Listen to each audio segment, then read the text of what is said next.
ॐ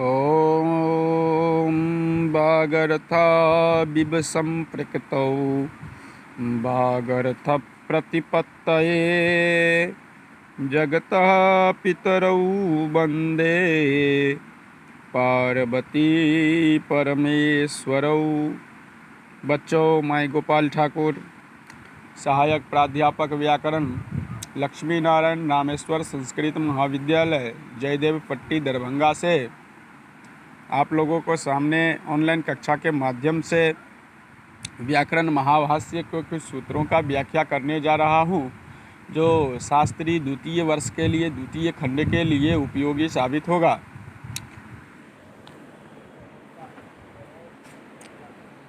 हम लोग पहले वर्णानुपलब्धो चानर्थ गते के बारे में व्याख्या को प्रस्तुत कर रहे थे। उसी कड़ी में हम लोग आगे बढ़ते हैं। न कर्तव्यः उत्तर पदलोपो तो द्रष्टव्यः यथ्या हि उष्ट्रमुखामिवः मुखमस्य उष्ट्रमुखः खरमुखः एवं तर्तगतेन रे तर्तगतोरिति। सायवृत्ते शब्दः सादृश्यान् मुखं विनिष्ट्यः एवमेक्यावनैगर्तोरित्यादर्शब्देन प्रकारान्तोऽर्थ उच्यते नार्थमात्रार्थमित्यर्थः।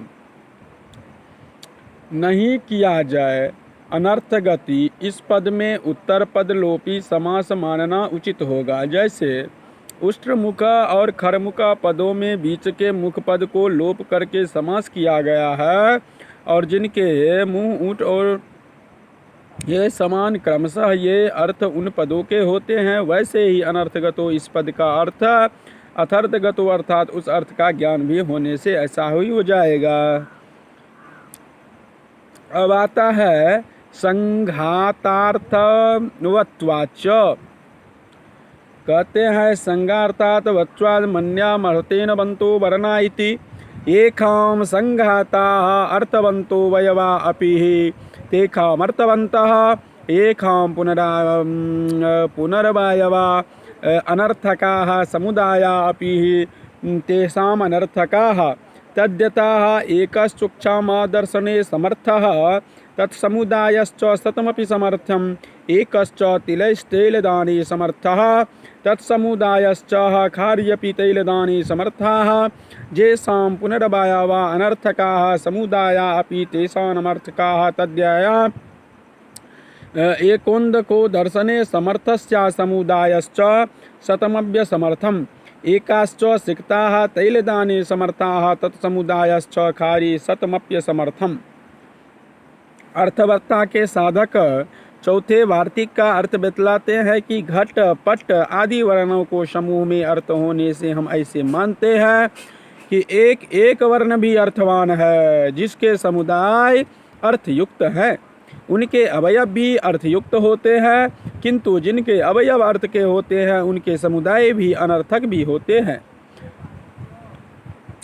जैसे आँख वाला एक पुरुष देखने में समर्थ है, तब उसका समुदाय सौ भी समर्थ होता है, और जैसे एक तिल तेल देने में समर्थ है उसका समुदाय भी खारी भी समर्थ है। और जिनके अवयव अनर्थक होते हैं उनके समुदाय भी अनर्थक होते हैं।